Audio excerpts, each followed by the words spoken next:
ഇന്ന് പലസ്തീനിൻ്റെ മാപ്പ് പരിശോധിച്ചാൽ നമുക്കറിയാം, ഇറ്റിക്കിടക്കുന്ന ഒരു ചെറിയ പ്രദേശമാണത്.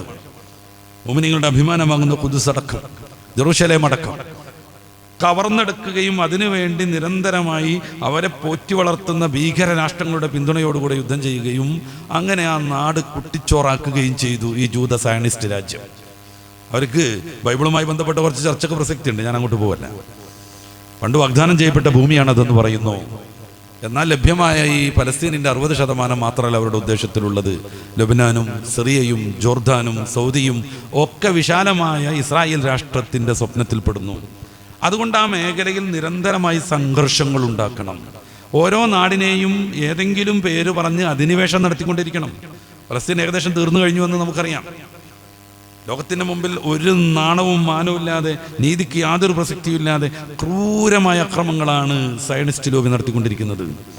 പലസ്തീനിൽ നിന്ന് പിരിഞ്ഞുപോയ ആദ്യഘട്ടത്തിൽ, യുദ്ധത്തിൻ്റെ ആദ്യഘട്ടത്തിൽ, യുദ്ധം എന്നൊക്കെ പറയുന്നത് ഈ പ്രചരിപ്പിക്കപ്പെടുന്ന വേർഡ് എടുക്കുകയാണ് കേട്ടോ.